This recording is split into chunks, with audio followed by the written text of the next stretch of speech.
C times ನ್ಯೂಸ್ಗೆ ಸ್ವಾಗತ. ದೇವರನ್ನು ಪೂಜಿಸುವವರಿಗೆ ಆಷಾಢ ಇರಬಾರದು. ಸಿಎಂ ಸಿದ್ದರಾಮಯ್ಯ ಮಾಡಬಾರದನ್ನೆಲ್ಲ ಮಾಡಿ ದೇವರ ಪೂಜೆ ಮಾಡಿದ ತಕ್ಷಣ ಪಾಪ ಕಾರ್ಯ ಹೋಗಲ್ಲ. ನಾಗಮಂಗಲದ ಅಭಿವೃದ್ಧಿ ಮಾಡಿದ್ದು ಕ್ರೆಡಿಟ್ ತಗೊಂಡಿದ್ದು ಬೇರೆ ಯಾರು? ಮಂಡ್ಯ ನಾಗಮಂಗಲ ಏಪ್ರಿಲ್ 22. ದೇವರನ್ನು ಪೂಜಿಸುವವರಿಗೆ ಆಷಾಢ ಭೂತಿತನ ಇರಬಾರದು. ಮಾಡಬಾರದನ್ನೆಲ್ಲ ಮಾಡಿ ದೇವರ ಪೂಜೆ ಮಾಡಿದ ತಕ್ಷಣ ಪಾಪ ಕಾರ್ಯ ಹೋಗಲ್ಲ. ಮನುಷ್ಯ ಪ್ರೀತಿ ಮುಖ್ಯ ಎಂದು ಮುಖ್ಯಮಂತ್ರಿ ಸಿದ್ದರಾಮಯ್ಯ ಅವರು ಕರೆ ನೀಡಿದರು. ನಾಗಮಂಗಲ ತಾಲೂಕಿನ ಬಿಂಡಿಗನವಿಲೆ ಹೋಬಳಿಯ ದೊಡ್ಡಬಾಲ ಗ್ರಾಮದಲ್ಲಿ 39 ವರ್ಷಗಳ ಬಳಿಕ ನಡೆಯುತ್ತಿರುವ ಹುಚ್ಚಪ್ಪ ಸ್ವಾಮಿಯ ಹಾಗೂ 14 ಕೂಟದ ದೇವರುಗಳ ಜಾತ್ರಾ ಮಹೋತ್ಸವವನ್ನು ಉದ್ಘಾಟಿಸಿ ಮಾತನಾಡಿದರು. ಮಾಡಬಾರದ ಪಾಪಗಳನ್ನು, ಮನುಷ್ಯ ವಿರೋಧಿ ಕೃತ್ಯಗಳನ್ನು ಮಾಡಿ ದೇವರನ್ನು ಅರಸಿ ಹೋಗುವುದರಿಂದ ಪ್ರಯೋಜನ ಇಲ್ಲ. ಮನುಷ್ಯ ಪ್ರೀತಿಸಬೇಕು, ಸಹಿಷ್ಣುತೆ ಇರಬೇಕು ಎಂದರು. ಸಮಾಜದಲ್ಲಿ ಎಲ್ಲ ಜಾತಿ, ಎಲ್ಲ ಧರ್ಮದವರಿಗೂ ಬೇರೆ ಬೇರೆ ನಂಬಿಕೆಗಳಿರುತ್ತದೆ. ಒಬ್ಬರ ನಂಬಿಕೆ ಬಗ್ಗೆ ಉಳಿದವರೆಲ್ಲರಿಗೂ ಗೌರವ ಇರಬೇಕು. ಪರಸ್ಪರ ಗೌರವಗಳಿಂದ ಎಲ್ಲರ ನಂಬಿಕೆಗಳನ್ನು ಕಾಣಬೇಕು ಎಂದು ಕರೆ ನೀಡಿದರು. ಅಂಬೇಡ್ಕರ್ ಅವರು ಕೊಟ್ಟಿರುವ ಸಂವಿಧಾನ ಎಲ್ಲರ ನಂಬಿಕೆಗಳ ಆಚರಣೆಗೆ ಅವಕಾಶ ಇದೆ. ಸಂವಿಧಾನ ಕೊಟ್ಟ ಅವಕಾಶದಿಂದ ನಾನು ಶಿಕ್ಷಣ ಪಡೆದು ಮುಖ್ಯಮಂತ್ರಿಯಾದೆ. ಅಂಬೇಡ್ಕರ್ ಅವರು ಶಿಕ್ಷಣಕ್ಕೆ ಪ್ರಥಮ ಆದ್ಯತೆ ನೀಡಿದ್ದಾರೆ. ಆದ್ದರಿಂದ ಪ್ರತಿಯೊಬ್ಬರೂ ಇದನ್ನು ಪಾಲಿಸಬೇಕು ಎಂದರು. ಜಾತಿ ವ್ಯವಸ್ಥೆಗೆ ಚಾಲನೆ ಇಲ್ಲ. ಆರ್ಥಿಕ ಶಕ್ತಿ ಬಂದಾಗ, ಸಾಮಾಜಿಕ ಶಕ್ತಿ ಬಂದಾಗ ಚಲನೆ ಸಿಗುತ್ತದೆ ಎಂದರು. ಸಂಸ್ಕೃತ ಕಲಿಯುವ ಶೂದ್ರರ ಕಿವಿಗೆ ಕಾದ ಸೀಸವನ್ನು ಸುರಿಯುತ್ತಿದ್ದರು. ಸಂವಿಧಾನದ ಕಾರಣದಿಂದ ಇಂಥ ಸ್ಥಿತಿ ಹೋಗಿ ನಮಗೆಲ್ಲ ಶಿಕ್ಷಣ ಸಿಕ್ಕಿದೆ ಎಂದರು. AB news Mandya.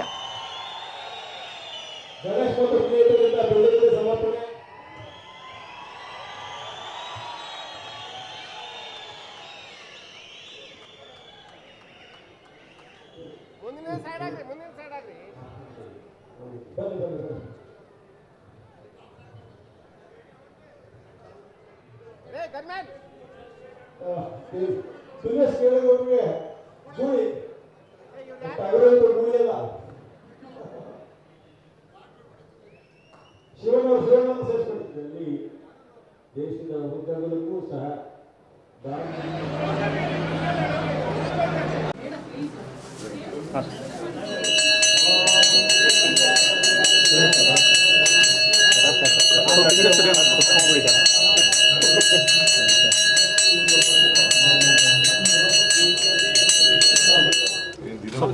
ಸಿಗಲ್ಲ, ಮುಂದೆ ಬಂದ್ರೆ ಸಿಗಲ್ಲ. ಸೋಮವಾರ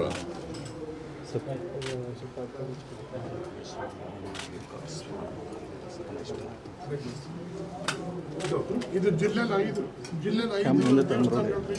5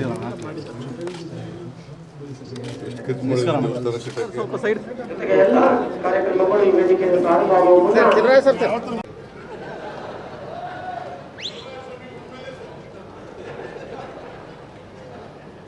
ಸ್ವಾಮಿ ಈಗ ಗೆದ್ದಿದ್ದಾರೆ. ಅದಿರಲಿ, ಗೆಲ್ಲೋದು ಸೋಲೋದು ರಾಜಕೀಯದಲ್ಲಿ ಇರ್ತಕ್ಕಂಥದ್ದು. ನಾನು 3 ಚುನಾವಣೆ ಸೋತಿದ್ದೀನಿ, 2 ಪಾರ್ಲಿಮೆಂಟ್ ಸೋತಿದ್ದೀನಿ, 4 ಚುನಾವಣೆ, 2 ಪಾರ್ಲಿಮೆಂಟ್, 80ರಲ್ಲೇ ಪಾರ್ಲಿಮೆಂಟ್ ನಿಂತಿದ್ದೀನಿ.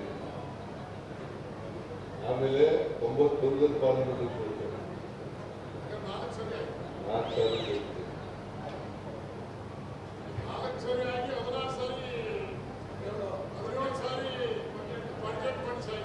4 ಸಾರಿ ನೋಡಿ. ನನಗೆ ಯಾವಾಗಲೂ ಒಬ್ಬ ವ್ಯಕ್ತಿಯ ಪ್ರತಿಭೆ ಅಳಿಯತಕ್ಕಂಥದ್ದು ಅವರ ಸಾಮರ್ಥ್ಯದಿಂದ ಅಳಿಬೇಕು ಅಲ್ವಾ. ನಾನು ಕುರುಬ ಜಾತಿ ಹುಟ್ಟಿದ್ದೀನಿ ಅನ್ನೋ ಕಾರಣಕ್ಕೋಸ್ಕರ ನಾನು ಮೊದಲನೇ ಬಾರಿ ಹಣಕಾಸು ಮಂತ್ರಿ ಆದಾಗ ಒಂದು ಪತ್ರಿಕೆಯಲ್ಲಿ ಬರೆದರು, ಸಿದ್ದರಾಮಯ್ಯನಿಗೆ 100 ಕುರಿ ಲೆಕ್ಕ ಹಾಕಕ್ಕೆ ಬರಲ್ಲ, ಹಣಕಾಸು ಮಂತ್ರಿ ಹೆಂಗಪ್ಪ ಮಾಡ್ತಾನೆ ಅಂತ. ಅದೇ ಸಿದ್ದರಾಮಯ್ಯ 16 ಬಜೆಟ್ಗಳನ್ನು ಮಂಡಿಸಿದ್ದೇನೆ.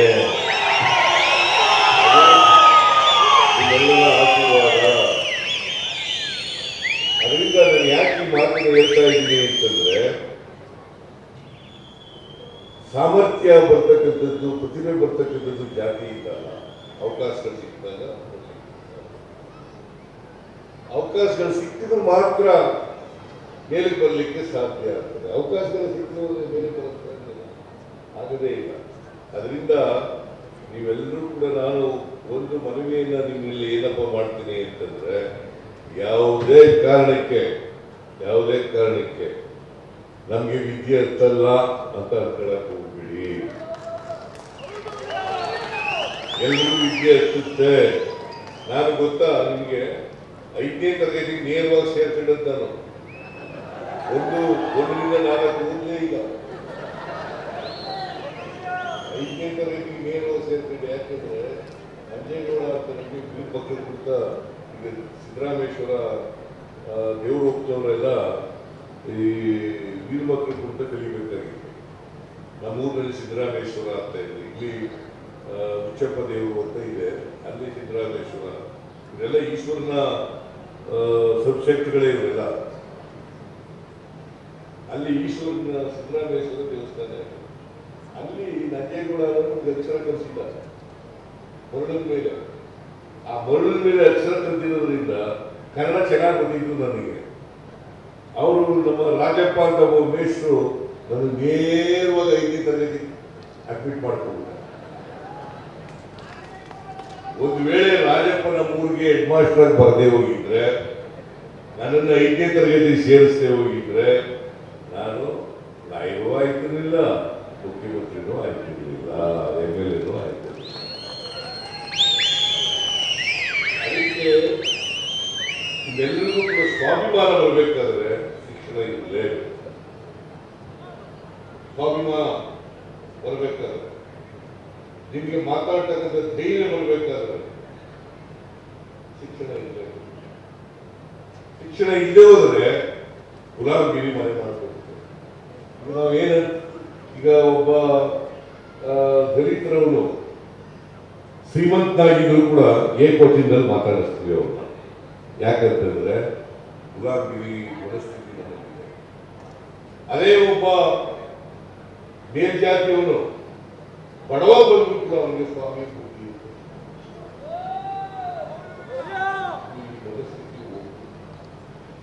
ಮನಸ್ಥಿತಿ ಹೋಗ್ಬೇಕಾದ್ರೆ ಶಿಕ್ಷಣ ಇಲ್ಲೇ. ದೇವ್ರು ಮಾಡಬೇಡಿ ಅಂತ ಹೇಳಲ್ಲ ನಾನು ದೇವಸ್ಥಾನಗಳಿಗೆ ಹೋಗ್ತೀನಿ, ನಮ್ಮೂರು ದೇವಸ್ಥಾನಕ್ಕೆ ಹೋಗ್ತೀನಿ. ಈಗ 2ನೇ ತಾರೀಕಿಗೆ ನಮ್ಮ ಮನೆ ದೇವರು ಅಲ್ಲಪಟ್ಟಣ ಶ್ರೀರಂಗಪಟ್ಟಣ ತಾಲೂಕು, ಅಲ್ಲಿ ಹೋಗ್ತಾ ಇದ್ದೀವಿ. ನಾವೇ ದೇವಸ್ಥಾನ ಎಲ್ಲ ಕಟ್ಟಿಸಿದ್ದೀವಿ. ನಮ್ಮೂರಿಗೆ ಇಲ್ಲಿಂದ ಅಲ್ಲಪಟ್ಟಣದಿಂದ ಬಂದಂತ ದೇವರು ಸಿದ್ದರಾಮೇಶ್ವರ, ಅಲ್ಲಿ ನೆಲೆಸಿರ್ತಕ್ಕಂಥದ್ದು ಅಂತ ತಾಯಿಯವರು ನೆಲೆಸಿದ, ಅಲ್ಲಿಂದ ಇಲ್ಲಿ ಬಂದರು ಅಂತ ಕಥೆ ಇದೆ. ಸೊ ಅದಕ್ಕೆ ನಾನೇನ್ ಹೇಳ್ತೀನಿ ಅಂತಂದ್ರೆ, ನೀವು ನಾಗಮಂಗಲದ ಜನ ಬಹಳ ದೈವ ಭಕ್ತರಿದ್ದೀರಿ. ಬಹಳ ಹಬ್ಬಗಳು, ಹರಿದಿನಗಳು, ಜಾತ್ರೆಗಳು ಇವೆಲ್ಲ ಮಾಡೋದು ಜಾಸ್ತಿ ಇದೀರಿ. ಆದ್ರೆ ಯಾವ ಕಾರಣಕ್ಕೂ ಕೂಡ ಇದೆಲ್ಲ ಮಾಡಿ ಮಾಡ್ತಾ ನಿಮ್ಮ ಮಕ್ಕಳನ್ನ ವಿದ್ಯಾವಂತರು ಮಾಡ್ತಕ್ಕಂಥದ್ದು ತೋರ್ಸಕ್ಕೆ ಹೋಗ್ಬೇಡಿ. ಓದಿಸ್ಲೇಬೇಕು. ಎಲ್ಲರೂ ಕೆಲಸ ಸಿಕ್ಕದಿಲ್ಲ, ಓದ್ಸಕ್ಕಾಗಲ್ಲ ಅಂತ ಅನ್ನಕ್ಕೆ ಹೋಗ್ಬಿಡಿ. ನೀವು ಎಷ್ಟೇ ಕಷ್ಟಪಟ್ಟರು ಕೂಡ ನಿಮ್ಮ ಮಕ್ಕಳನ್ನ ಮಾತ್ರ ಅವಿದ್ಯಾವಂತರನ್ನಾಗಿ ಮಾಡ್ತೀವಿ. ಇಲ್ಲದ್ರೆ ನಿಮಗೆ ಸಮಾಜದಲ್ಲಿ ಗೌರವನೇ ಇರೋದಿಲ್ಲ. ಓದಿನವರಿಗೆ ಗೌರವ ಇರ್ತದೆ, ಸ್ವಾಭಿಮಾನ ಇರ್ತದೆ. ಗುಲಾಮಗಿರಿ ಅವಕಾಶ ಇರೋದಿಲ್ಲ, ಗುಲಾಮಗಿರಿಗೆ ಅವಕಾಶ ಇರೋದಿಲ್ಲ. ಅದಕ್ಕೋಸ್ಕರ ನೀವು ಮಾಡಬೇಕು ಅಂತೇಳಿ ಮಾಡಬೇಕು. ಮತ್ತೆ ನಮ್ಮ ಸರ್ಕಾರ ಬಂದ ಮೇಲೆ ನಾನು 2003ರಿಂದ 18ರವರೆಗೆ ಮುಖ್ಯಮಂತ್ರಿ ಆಗಿದ್ದೆ. ಆಮೇಲೆ ಮತ್ತೆ 23ರಲ್ಲಿ ಮುಖ್ಯಮಂತ್ರಿ ಆಗಿದ್ದೀನಿ. 2 ಸಾರಿ ಮುಖ್ಯಮಂತ್ರಿ ಆಗಿರೋದು ಇದೆಯಲ್ಲ, ದೇವರಾಜ್ ಅರಸ್ ಬಿಟ್ರೆ 5 ವರ್ಷ ನಾನೇ ಮುಖ್ಯಮಂತ್ರಿ ಆಗಿರೋದು.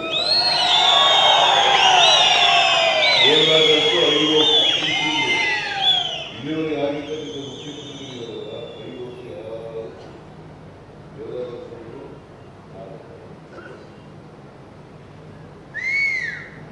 ತಪ್ಪಿಸೋರು ನಾನೊಬ್ಬ. ಬರೀ ಕುರುಬರ ಪ್ರೀತಿಯಿಂದ ಅಲ್ಲ, ಕುರುಬರು ಬೆಂಬಲಿಸೋದ್ರಿಂದ ಅಲ್ಲ, ಸಮಾಜದಲ್ಲಿರ್ತಕ್ಕಂಥ ಎಲ್ಲ ಜನರ ವರ್ಗದವರು. ಈಗ ನಾವು ನಮ್ಮ ಸರ್ಕಾರ ಯಾತ್ರಾ ಮಹೋತ್ಸವದ ಕಾರ್ಯಕ್ರಮದಲ್ಲಿ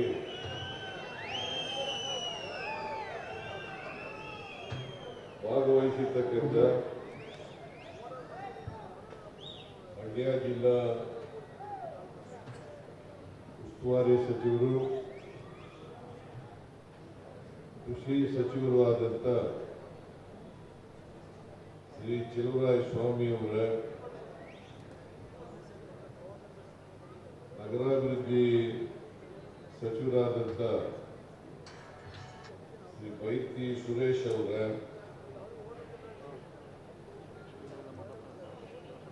ಶಾಸಕರು ಹಾಗೂ ಅಧ್ಯಕ್ಷರು ಆದಂಥ ಕರ್ನಾಟಕ ರಾಜ್ಯ ಪರಿಸರ ಮಾಲಿನ್ಯ ಮಂಡಳಿ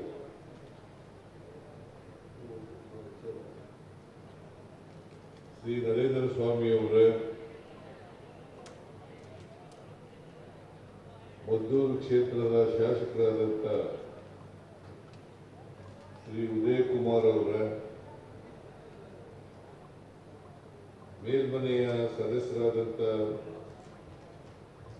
ಶ್ರೀ ದಿನೇಶ್ ಗೂಳಿಗೌಡ ಅವರ, ಮಾಜಿ ಸಂಸದರಾದಂಥ ಶ್ರೀ ಎಲ್.ಆರ್. ಶಿವರಾಮೇಗೌಡ ಅವರ, ಲೋಕಸಭೆಯ ಅಭ್ಯರ್ಥಿಯಾಗಿದ್ದಂಥ ಆರ್ ಚಂದ್ರು ಅವರ, ಮಾಜಿ ವಿಧಾನ ಪರಿಷತ್ತಿನ ಸದಸ್ಯರಾದಂಥ ಅಪ್ಪಾಜಿ ಗೌಡ ಅವರ, ನಮ್ಮ ಪಕ್ಷದ ಮುಖಂಡರಾದಂಥ ಈ ಜಿಲ್ಲೆಯವರೇ ಆದಂಥ ಶ್ರೀ ಶಿವಣ್ಣವರ, ಜಿಲ್ಲಾ ಕುರುಬರ ಸಂಘದ ಅಧ್ಯಕ್ಷರಾದಂಥ ಶ್ರೀ ಸುರೇಶ್ ಅವರ, ಮೈಸೂರು ಮಂಡ್ಯ ಇದರ ಅಧ್ಯಕ್ಷರಾದಂಥ ಶ್ರೀ ಗಂಗಾಧರ್ ಅವರ, ವೇದಿಕೆ ಮೇಲಿರ್ತಕ್ಕಂಥ ಎಲ್ಲ ನಮ್ಮ ಪಕ್ಷದ ಮುಖಂಡರಿದ್ದಾರೆ, ಇತರ ಎಲ್ಲ ಸ್ನೇಹಿತರೆ,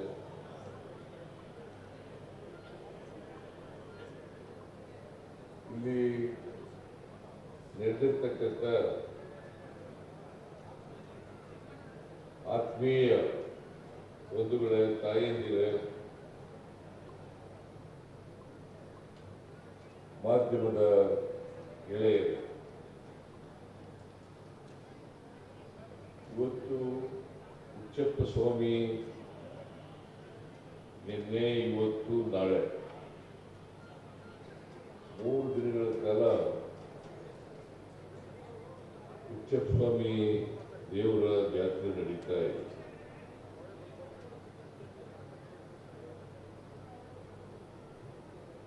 ಸುಮಾರು 39 ವರ್ಷಗಳ ನಂತರ ಜಾತ್ರೆ ನಡೀತಾ ಇದೆ. ನಾನು ಕೇಳಿದೆ, ದೇವಸ್ಥಾನದ ಒಳಗಡೆ ಹೋಗಿದ್ದೆ ದೇವರ ದರ್ಶನ ಮಾಡಲಿಕ್ಕೆ. ಅಲ್ಲಿ ಕೇಳಿದಾಗ ಪೂಜಾರಿಗಳು ಹೇಳಿದ್ರು, 39 ವರ್ಷ ಆಯಿತು, ದೇವಸ್ಥಾನ ಕಟ್ಟಿರಲಿಲ್ಲ, ಹೊಸ ದೇವಸ್ಥಾನ ನಿರ್ಮಾಣ ಆಗಿದೆ, ಸುಮಾರು 1 ಕೋಟಿಗೂ ಹೆಚ್ಚು ರೂಪಾಯಿಗಳು ಈ ದೇವಸ್ಥಾನಕ್ಕೆ ಖರ್ಚಾಗಿದೆ. ಹಾಗಾಗಿ ದೇವಸ್ಥಾನ ನಿರ್ಮಾಣ ಆದಮೇಲೆ ಜಾತ್ರೆಯನ್ನ ಮಾಡ್ತಾ ಇದ್ದೀವಿ. ಈ ಜಾತ್ರೆಯಲ್ಲಿ ಸುಮಾರು 14 ಕೂಲಿಗಳು ಸೇರ್ತಾರೆ. ನಮ್ಮಲ್ಲಿ ಕೂಟ ಅಂತಂದ್ರೆ ಅವ್ರು ಇಡೀ ಊರಿನವರೆಲ್ಲ ದೇವರನ್ನು ತಗೋಬರ್ತಕ್ಕಂಥದ್ದು.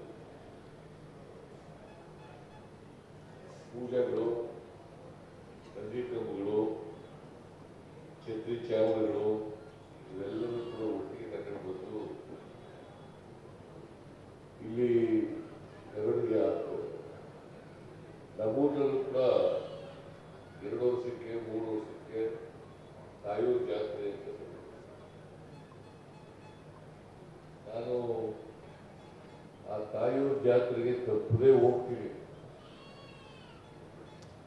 ತಪ್ಪದೇ ಶಿವರಾಯ ಸ್ವಾಮಿ ಅವರು ಹೇಳಿದ್ರು ಅಲ್ಲ, ಶಿವರಾಯ ಸ್ವಾಮಿ ಸಾಮಾನ್ಯವಾಗಿ ನಾನು ದೇವರುಗಳನ್ನ ಅರಸ್ಕೊಂಡು ಹೋಗೋದಿಲ್ಲ, ಆದರೆ ದೇವಸ್ಥಾನಗಳಿಗೆ ಹೋಗ್ತೀನಿ. ಯಾಕಂತಂದ್ರೆ ಆಷಾಢ ಭೂತಿತನ ಇರಬಾರ್ದು. ಯಾರು ಕೂಡ ದೇವ್ರ ಪೂಜೆ ಮಾಡುವಾಗ, ದೇವಸ್ಥಾನಗಳಿಗೆ ಹೋಗುವಾಗ ಆಷಾಢ ಭೂತಿತನ ಇರಬಾರ್ದು. ದೇವರುಗಳಿಗೆ ಶ್ರದ್ಧೆಯಿಂದ ಭಕ್ತಿ ಇರಬೇಕು. ಯಾರಿಗೆ ಶ್ರದ್ಧೆ ಇರ್ತದೆ, ಭಕ್ತಿ ಇರ್ತದೆ, ಅವರು ಮಾತ್ರ ದೇವರು ಒಲಿಯಲಿಕ್ಕೆ ಸಾಧ್ಯ. ಈಗ ನಾವು ಸಮಾಜದಲ್ಲಿ ಮಾಡಬಾರ್ದನ್ನೆಲ್ಲ ಮಾಡಿ ದೇವ್ರ ಪೂಜೆ ಮಾಡಿದ ತಕ್ಷಣ ನಾವು ಮಾಡಿದಂಥ ಕೆಟ್ಟ ಕೆಲಸಗಳೆಲ್ಲ ದೇವರು ಶ್ರಮಿಸ್ಬಿಡ್ತಾನೆ ಅಂತ ಹೇಳೋದ್ರಿದೆಯಲ್ಲ, ಅದು ಸರಿ ಇಲ್ಲ. ನಾವು ಕೆಟ್ಟ ಕೆಲಸಗಳನ್ನೇ ಮಾಡಬಾರ್ದು. ಮನುಷ್ಯನನ್ನ ಪ್ರೀತಿಸಬೇಕು. ಯಾಕಂದ್ರೆ ಇನ್ನೊಬ್ಬರ ಬಗ್ಗೆ ಸಹಿಷ್ಣುತೆಯನ್ನು ಬೆಳೆಸಿಕೊಂಡಾಗ ಮಾತ್ರ ಇನ್ನೊಂದು ಧರ್ಮದವರು, ಇನ್ನೊಂದು ಜಾತಿಯ ಮೇಲೆ ಸಹಿಷ್ಣುತೆಯನ್ನು ಬೆಳೆಸಬೇಕು. ನಾವೆಲ್ಲರೂ ಕೂಡ ಮನುಷ್ಯರಲ್ವಾ? ಜಾತಿ ಆಮೇಲೆ, ಜಾತಿ ನಾವು ಮಾಡಿದ್ದಲ್ಲ. ಯಾರ ಪಟ್ಟ ಬಂದ ಹಿತಾಸಕ್ತರು ಸ್ವಾರ್ಥಕ್ಕೋಸ್ಕರ ಜಾತಿ ಮಾಡೋದು ಆಯ್ತು. ಆ ಜಾತಿ